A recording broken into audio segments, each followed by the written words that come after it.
99 dengan izin Allah Subhanahu wa taala. Itu tiap hari Ustaz.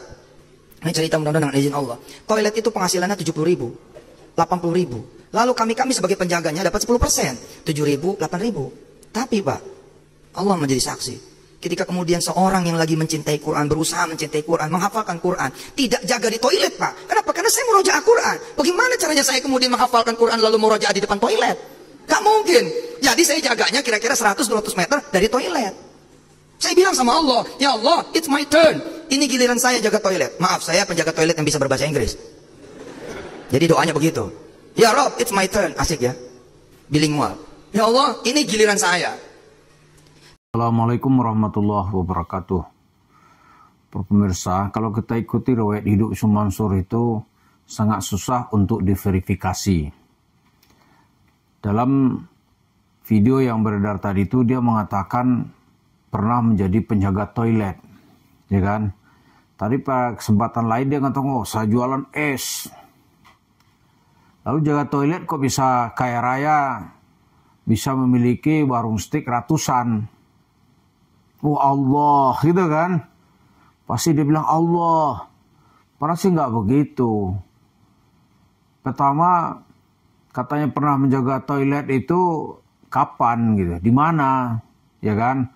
Kalau masuk penjara, iya. Jadi kalau Yusuf Mansur itu miskin, ya kan? Mungkin dia pernah juga jadi penjaga toilet gitu.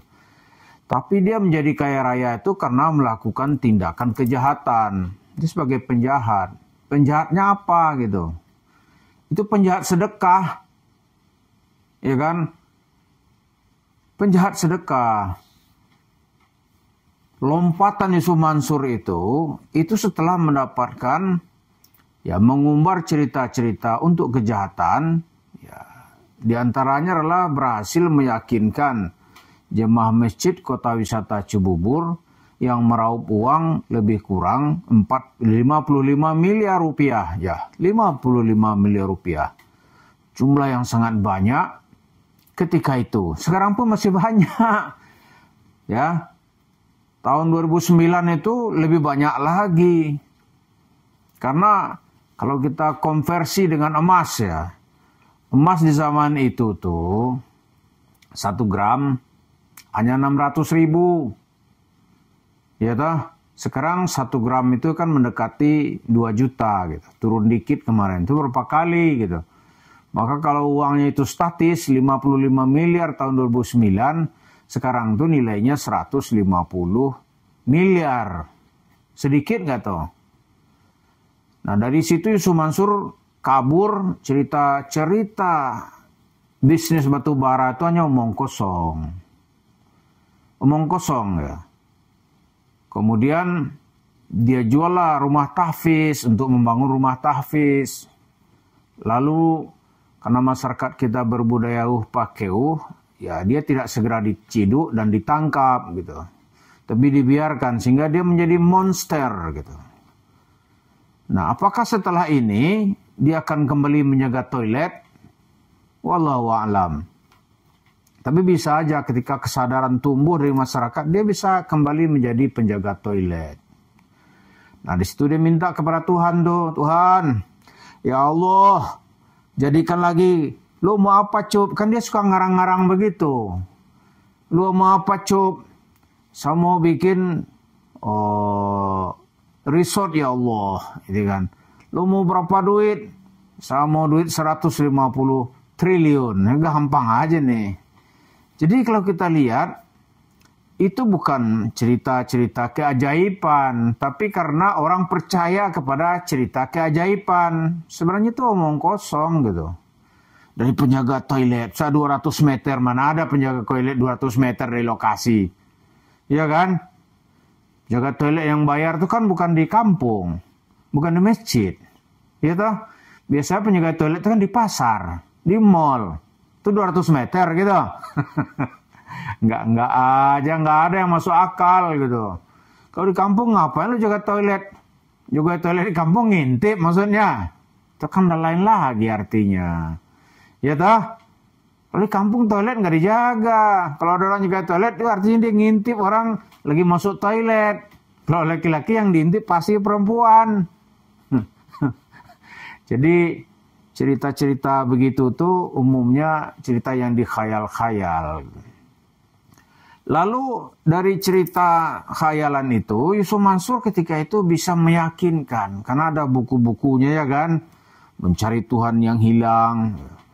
Ada buku cerita tauhid apalah, setelah kita baca isinya omong kosong aja, nggak ada isinya. Ya toh?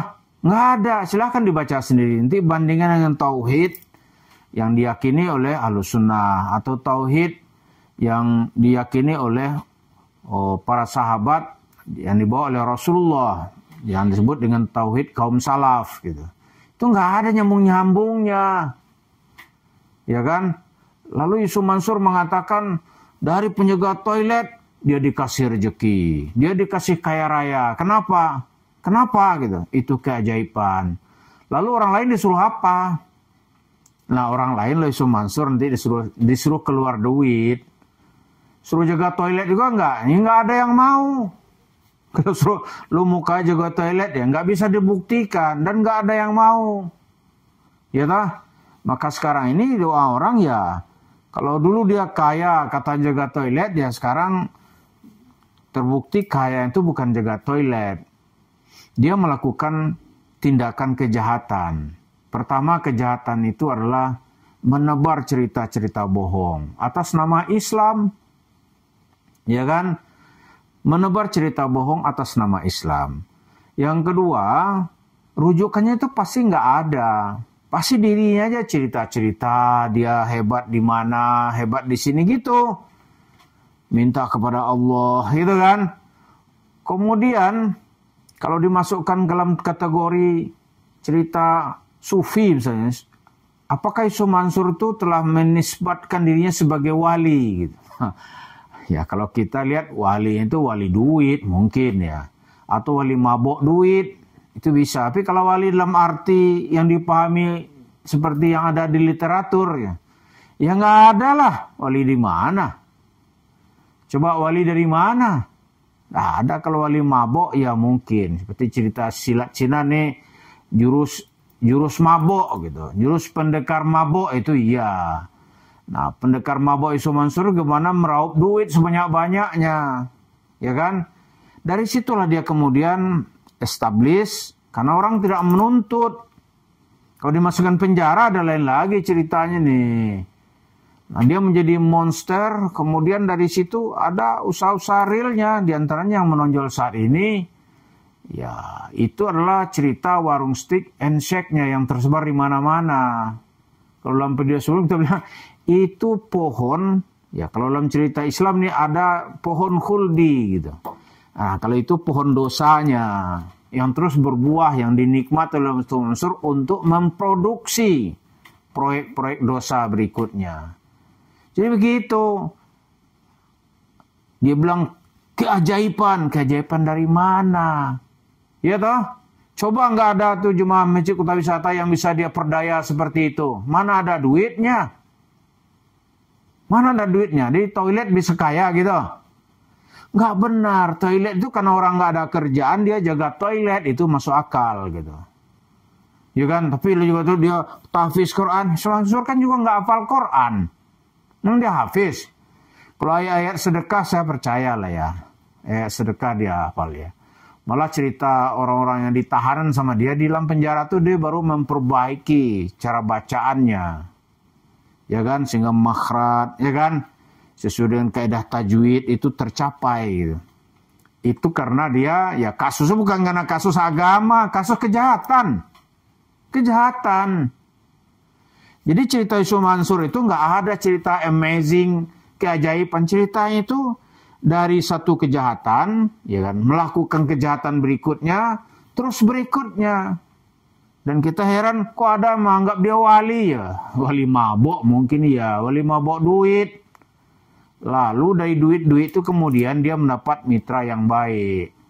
Nah itulah sekarang warung steak and shake. Jadi kalau kita ingin menyetop orang ini, ya itu harus dianggap sebagai pohon dosa. Kesana itu menambah dosa gitu. Jadi itulah yang sedang dan terus dilakukan oleh Yusuf Mansur, berbohong demi berbohong. Nah, begitu ada orang mengkonternya, waduh, dia pusing setengah mati. Marahnya ke ubun-ubun. Tapi mau bilang apa, memang begitu. Memang yang dia sampaikan itu nggak benar gitu. Itulah Yusuf Mansur yang terus-menerus menjual dan berbual tentang cerita-cerita keajaiban, cerita-cerita yang ujung-ujungnya duit. Dari duit itu kemudian dia memperbanyak bisnis warung steak and shake. Terima kasih. Assalamualaikum warahmatullahi wabarakatuh.